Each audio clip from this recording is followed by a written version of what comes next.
Welcome to Disney Planning Insights. This is a replay of our DPI News and Notes show that we do every Tuesday over on Facebook. To see my smiling face, find us on Facebook at DPI Podcast or on YouTube at the Disney Planning Insights Podcast. Now enjoy this episode after a short ad from our friends at Anchor.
Hey everybody, how we doing tonight? It is Matt with the DPI podcast, and we're actually getting a little bit of an early start tonight, which is awesome because we do have Peter with Princesses and the Mouse Disney Travel on the other screen, ready to go on a Zoom call. And if you know Zoom is all of like 40 minutes right now, so it's kind of get on, get yourself done. Speaking of Peter, I have him to thank for this wonderful 50th anniversary pin flag that's sitting in the screen now. And then if you guys notice, the kiddos got me the Luke Skywalker Red 5 helmet, and we built that over the last couple of weeks with Braden. So welcome to the show. It is Tuesday, July the 12th. Moving through July pretty quick, and we got a lot to talk about. I was really surprised with the amount of news that we were going to have coming on this week. So, no, very much enthused to have a bunch of news, and wants to thank you to all the new subscribers. Since we announced John Tate as a subscriber a couple weeks ago, we've had 7 new subscribers over on YouTube. If you aren't subscribed over there, please go over there, hit that subscribe button, like the video, and ask us any questions that you want to know about the American parks, and here soon about the Paris park, because we're going to talk about that a little bit today. So without further ado, let me bring on Peter with Princesses and the Mouse Disney Travel, and let's talk some Disney.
All right. Mr. Salvadori, how are you doing tonight? Oh, I'm doing pretty well. I was sad I didn't make it on the show last week. There was tons of news with the well, you and I had talked the previous week about the whole Splash Mountain news, and they basically did exactly what you and I talked about, released a little teaser thing, and then basically gave a timeline. So kind of what we expected. But no, doing really well. How are you? I'm doing fantastic. Like I said, lots of news this week. And I think the lead story, there's a couple of leads, but I think the big lead story is we're getting a bunch of character meals back. Oh, yeah, that's right. We both know that that's really what's been holding up the the dining plan. Is getting these character meals back in place, and we got news that Crystal Palace buffet is coming back, but only for lunch and dinner. With Winnie the Pooh. Yep. Ohana's Best Friend's Breakfast is coming back, featuring Lilo and Stitch, and then Cape May Minnie's Beach Bash is coming back. So September 20th for Crystal Palace, September 27th for Ohana, and October 4th for Cape May. So really that leaves two big gaping holes when it comes to character meals right now, and that is 1900 Park Fair and Akershus. Um, do you think that's what we're still waiting on for the dining plan?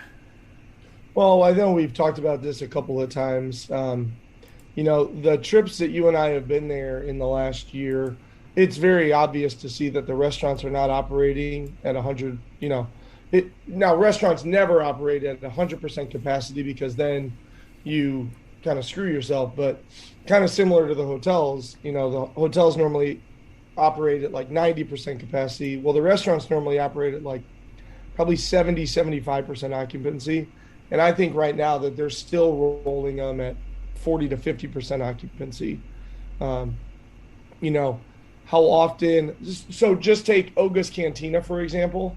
I forget the exact numbers, but I was speaking with a cast member at Oga's Cantina, and they said that right now they are doing about a fifth of the bookings that they would have done like pre-pandemic, which is why like hot tip right now is if you don't have an Oga's, check early, check often, because you can very realistically hope to get into Oga's on the day of.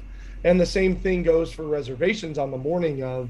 It is very realistic to think that you'll be able to snatch an Oga's reservation morning of if you're headed to Hollywood Studios. So I do think that, some of the restaurants are not back the way that they should be or the way that Disney wants them to be. And then I still think that we're looking at Disney is still not operating at 100% staffing, until we get into the fall and we get all of this semester's college kids. And there's also reports that the individuals from overseas will be coming back periodically, like sort of each nation will sort of get their people back at various times over the upcoming, next 6 months, the remainder of 2022. So I think when all of that comes back and Disney can say that they're staffing near 100%, that we'll get that dining plan come back. Okay. We know they want to bring it back. Yeah, I mean, and with that being said, what are your concerns on the travel side of the recession really impacting Disney travel? We kind of gotten through this pent-up demand phase, I feel like. Like the U.S. pent-up demand phase kind of waned off earlier this year. I think you're starting to see kind of the peak of the international demand and that kind of pent-up demand through the summer, maybe into early fall. Once those both kind of peak and wane off, what does, this winter and next spring look like travel-wise right now? Yeah, that's a really, really good question. I can say that I am having, conversations about late this year and into next year. I already have several bookings into next year. So I still think the demand is there, but it's definitely slower than it had been. There was a 6 month, 9 month period of time where it was just everybody wanted to go. Like you and I have talked about that pent up demand. Um, it's still there though. Something like Disney is sort of an evergreen travel thing. There's always somebody who's in love with the place that's going to go back. There's always somebody who hasn't been yet and their kids are now the right age. There's always somebody who went once and got bit and needs to go again.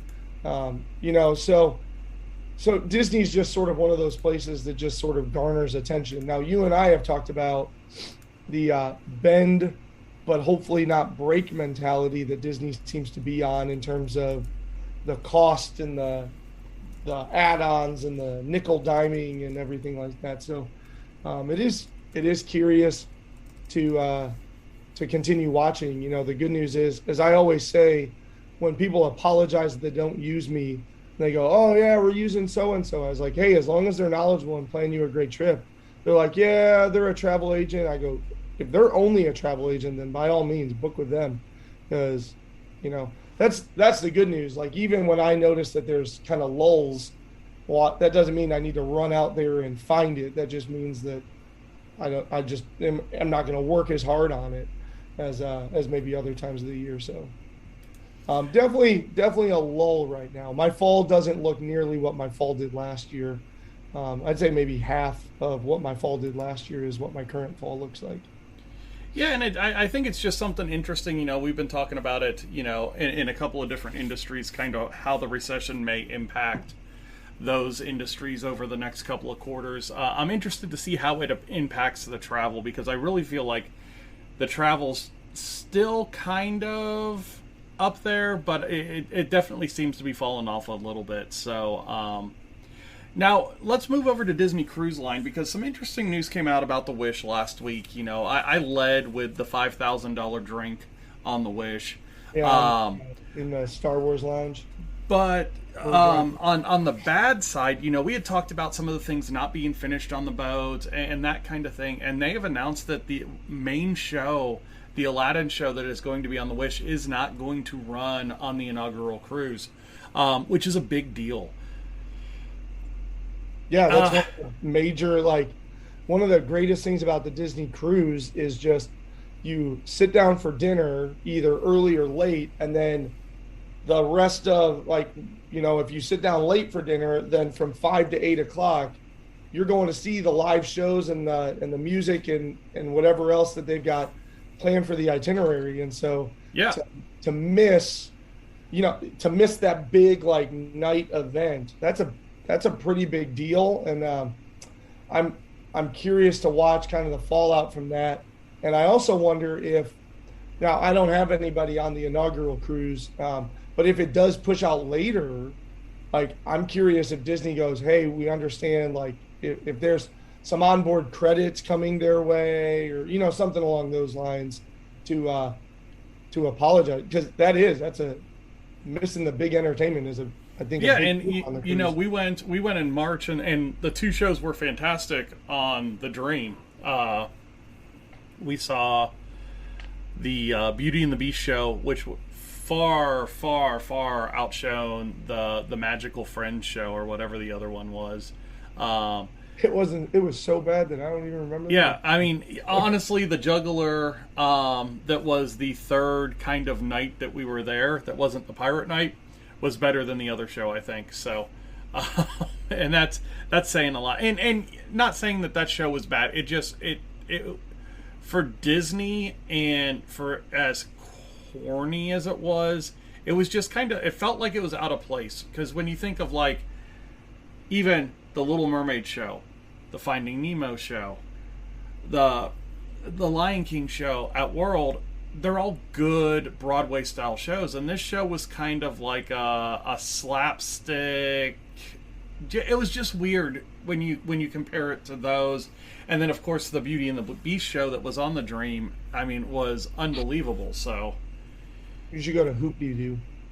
What's that? You should go to Hoop-Dee-Doo. I'll bet you'll find some comparisons between those two shows.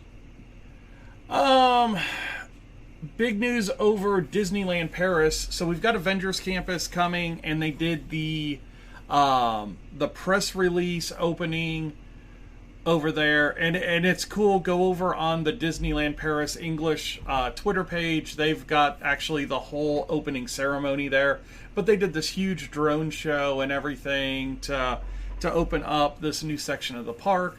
My favorite thing was they actually built a secret layer in the Marvel Hotel for the press to get their credentials, and it was through the cold storage of one of the restaurants. So I mean, it really had the feel of you were going into the secret base. Yeah, the villains layer. Yeah, it was pretty cool. Speaking of villains, what's your thoughts about the Top of the World Lounge and this whole redesign with the villains layer that they're doing there? With so where at Bay Lake? Yeah, I haven't. So I have not seen a whole lot on that, so I can't really speak on that right now. So the lounge up next to California Grill. On the other building. Yeah. Like across from it? Yeah. Yeah. So, yeah, tell me about it. I apparently haven't. Hold on. Maybe I'll go look at it real quick. So basically, Disney Vacation Club members looking for a reserved fireworks experience at Top of the World Lounge, a Villain's Lair, can purchase the Wicked Wind Down experience. So basically what they did is they gave the Top of the World Lounge this villains kind of lounge feel, and it looks pretty cool. They had a press thing last week. The Wicked Wind Down is going to be $55 per person plus tax and gratuities. Reservations available July 11th through August 11th. Eligible members with access to membership extras who are staying at a Disney-owned and operated hotel using their membership can book the add-on Top of the World Lounge plans daily, excluding holidays and special events.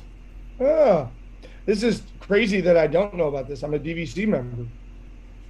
Yeah, they should. Well, I don't have a stay though in these dates, so maybe that's why.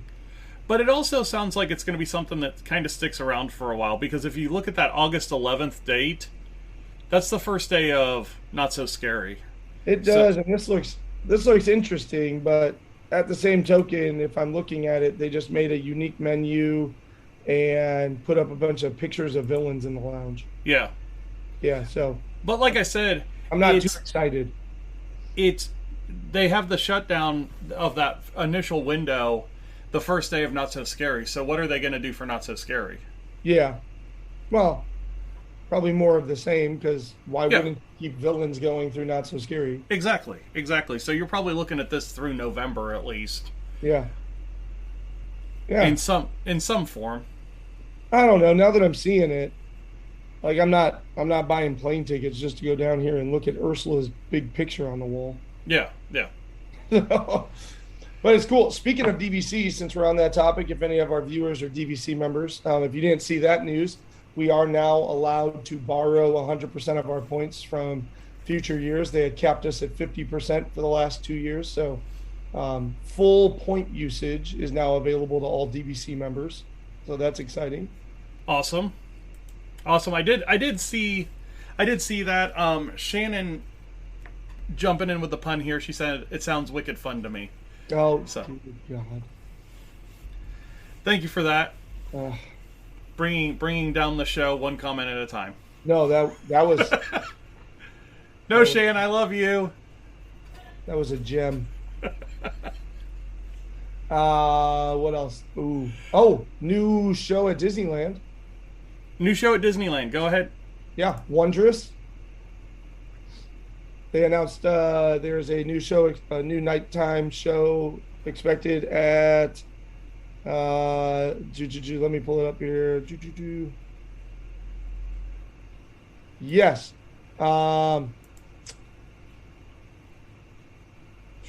Yes, there is a new nighttime spectacular reportedly coming to Disneyland. Let me find the actual part where it talks about details. If I can get this stupid page to load. Go figure, because all of my internet bandwidth is being used on a Zoom call right now. It doesn't want to. It's loading slowly. Come on, I believe in you. Yeah, it's surprising. I haven't seen anything about Wondrous. We each got each other today. Yeah. Okay, I am going down. I should be close.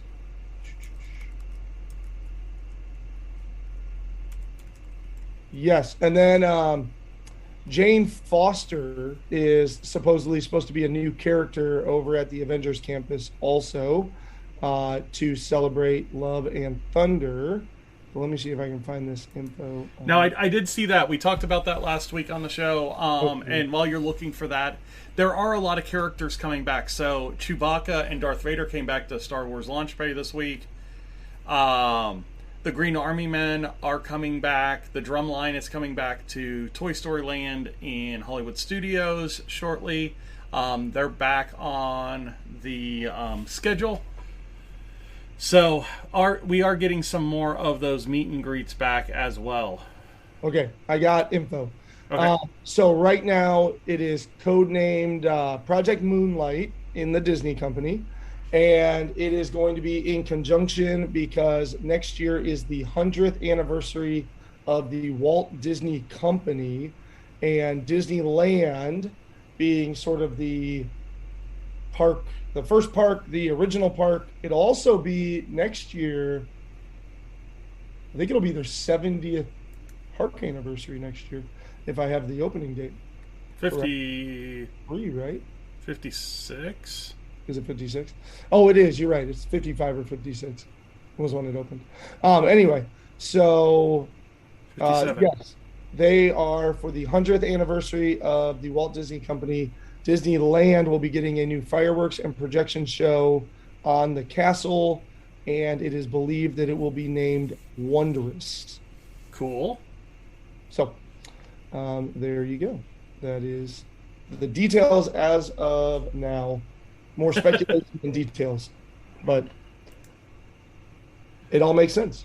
There you go. We got a reopening date for Frozen Sing Along. That was something that is closing next month for a refurbishment. Upgrading tech in their theaters across the theme parks recently.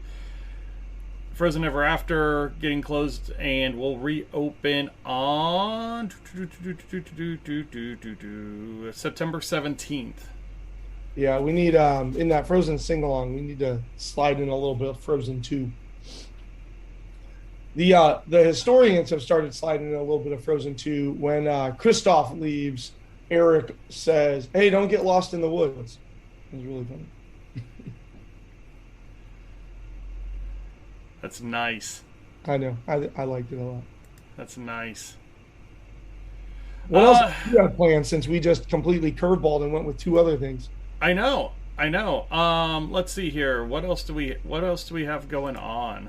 You want me to? You think about that. I will tell a Disneyland Paris story. So because tell this Disneyland Paris story because we've already talked about Disneyland Paris. Disneyland Paris is also on the lookout because the Heidels will be landing there in March of 2023. Now, me as Matt's travel agent called Disneyland Paris to set up the booking for him, and there is a very common notion that around the world, they kind of laugh at how hard Americans work. The whole notion that like you're on vacation, but still checking your email, working late hours into the night, working on weekends, all of this stuff. And it was a wonderful experience, but calling a park outside of the US really did drive home that old cliche or stereotype or whatever word you want to use. Because if I call World or Land to make a booking, it is, give me the dates, give me the names. Okay, let's take the deposit. Do you have any questions? Great, get you the heck off the phone. Like, you're talking 20 minutes tops. Like, they want to roll you through because they want to get to the next caller in the queue. I spent almost 2 hours on the phone with Disneyland Paris, and it was a simple booking. I had all of the details because Matt is an incredibly informed client. I knew the days, the hotel, the restaurants. I like the when to do the characters. Yes, we want this thing. Yes, we want. They didn't have to upsell me anything. They didn't have to explain any products. They literally just had to put the dates into the computer, take the client information, and take the payment. And I didn't even wait on hold music.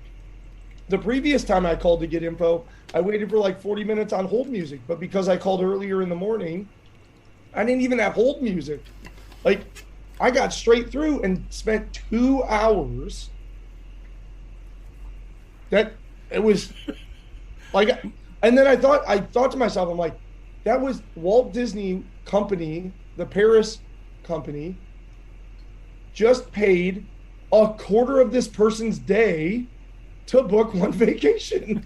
And I'm sitting here thinking, like, Disney World is probably like furious if their people don't get through at least 10 a day, you know? Like, probably more. And yeah, it was a stunning experience for me, because I was sitting there like, I don't know how much longer this is going. Well, two things in our conversation really stuck out to me when you called me. The first was when they told you they didn't have any availability of the standard rooms at the hotel we wanted. Yeah, and then you pull it up on the website and you're like, yeah, there's availability. I can book it right now. You go. I said you can put me on hold so that you can go find it. But then when I was on hold, I pulled up the Disneyland Paris website, put in the dates, put in the people, and there it is, standard room at the Sequoia. I don't. Yep. But we got through that because she did come back, and then everything seemed to be working okay. So, Peter, we got a Miriam in chat. Miriam MBS says, "Hello, Sav. How are you?" Ah, wonderful. That is one of my former students. Former and future students, because I believe they signed up for another one of my classes. Nice. Yeah. Well, Miriam, tell all your friends, get over here. Talk to Salvadori on YouTube every Tuesday night for the most part until golf season rears its ugly head again. Yeah. And then it's sporadic. Yeah. No, and then the other thing that really was a highlight of my day is you actually saved me some money on this booking. So I went through the whole thing and I completely booked it out, went to the final page, printed everything out, or not printed everything out, but sent screenshots over to screenshotted it, to Peter, and he calls me. He goes, "Matt, I was able to get you a discount." I was like, "Great! Was it early booking? Did you get a travel agent deal? What's up? How much did you save me?" 8 cents. Nice. Yeah, my package was 8 cents lower than yours. Yep. I have no clue how that happened. Let me confirm, because I texted it to you just to. Oh no, I guess I did it. Oh no, sorry, it's 4 cents. I guess I did.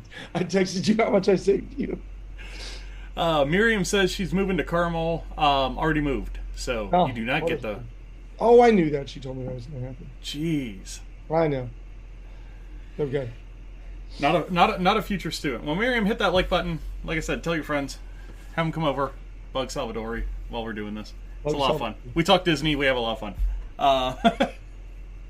So, those of you that need your stuff booked, just remember, if you do it yourself, you might be missing out on slightly less than a nickel.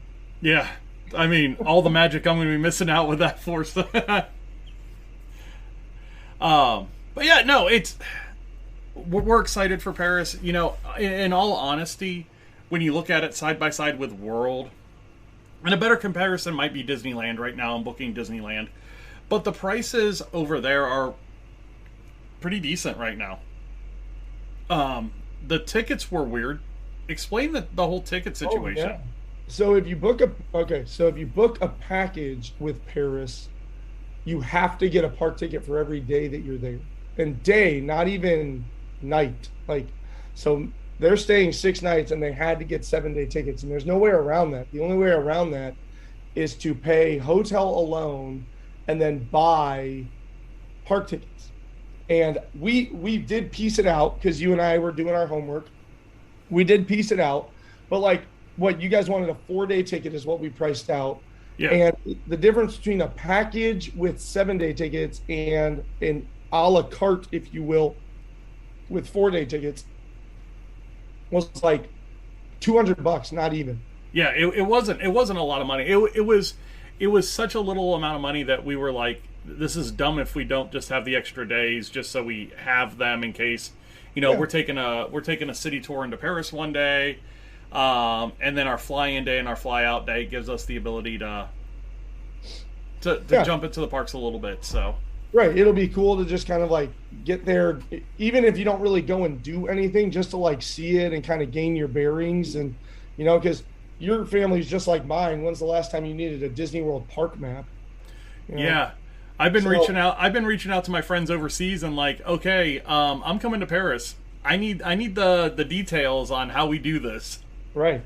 So even if you guys just kind of go in and see the layout, or maybe watch a nighttime show, or go ride, one big thing so that it's checked off the box, so that the next day you can focus on all the other things that'll take a little bit longer to get lines.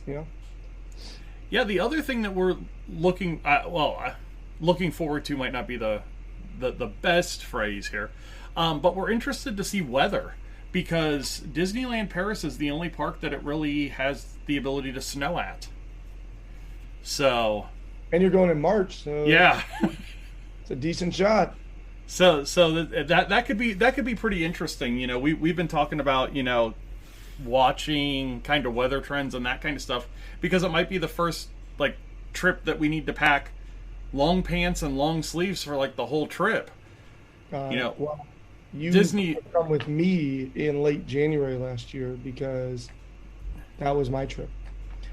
Well, I tried to take shorts and stuff, but Addie and I spent the entire week in the hoodie and sweatpants that we wore to the airport.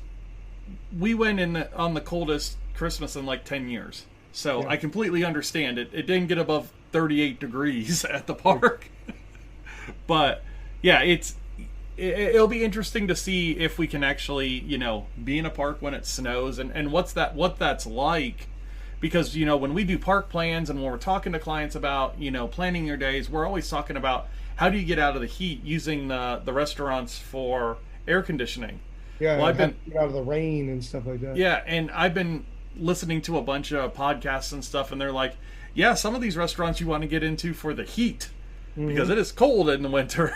Yeah. So That'd be cool though. Neat yeah, experience. so we're You've excited. inspired So me. I've started glancing at prices. yeah, so you've got a cruise coming up this fall, and then we've got Paris coming up next year, and just expanding our Disney knowledge as a team here, and really doing it to have fun with the families, but also to help you guys.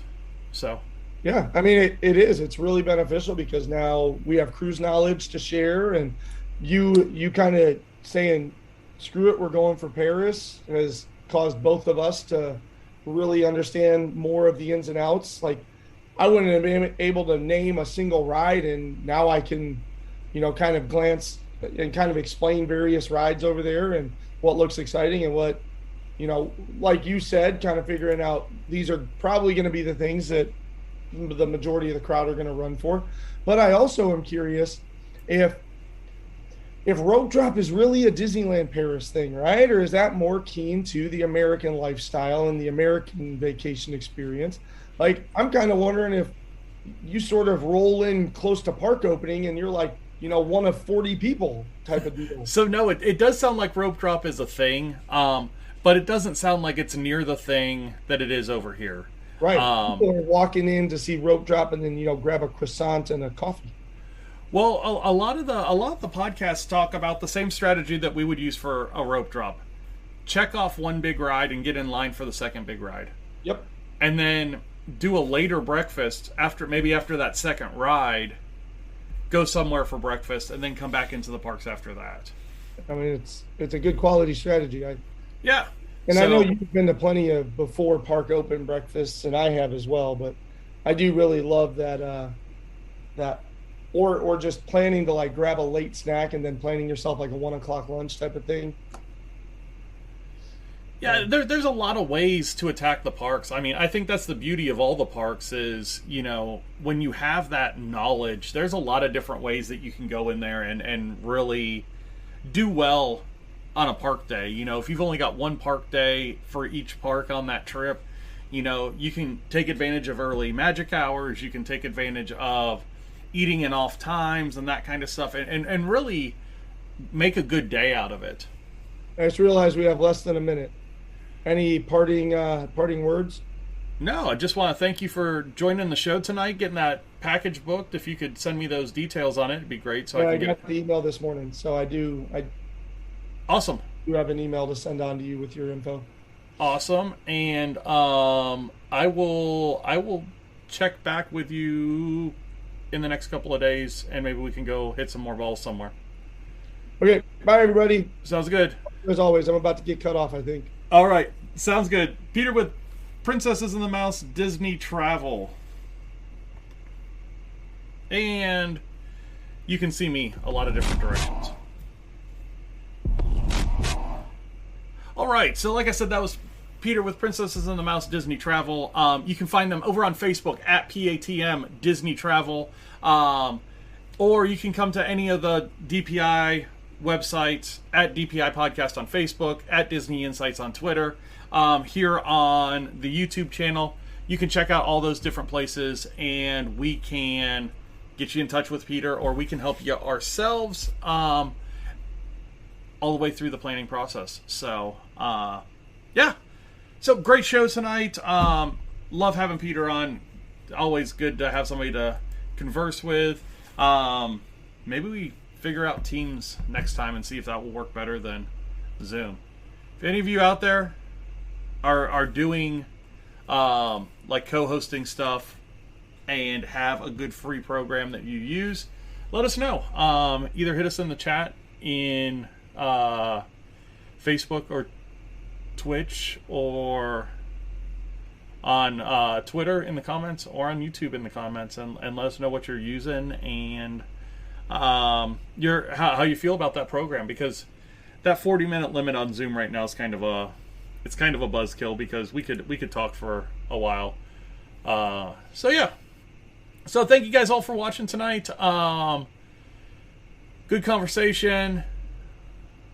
Able to answer some questions. We both had something that neither of us had heard about yet. So let's go ahead and get into the closing.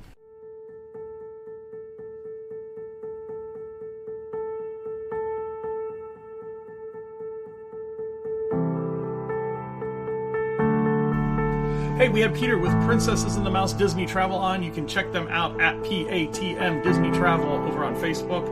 Also, thank you to everybody that liked and shared the stream tonight.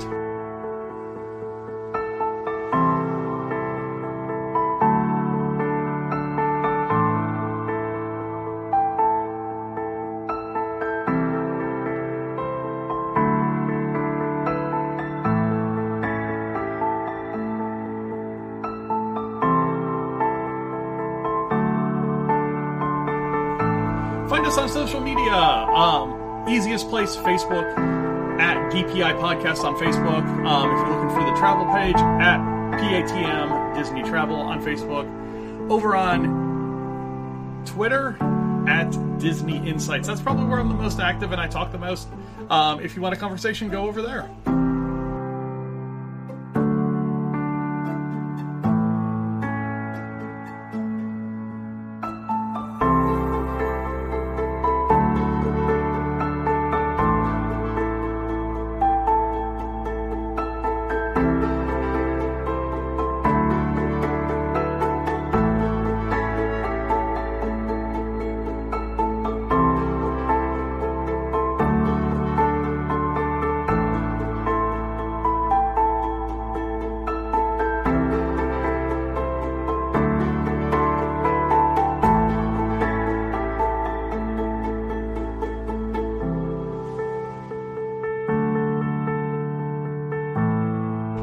Thank you guys for watching, listening, asking questions, everything that you do throughout the week.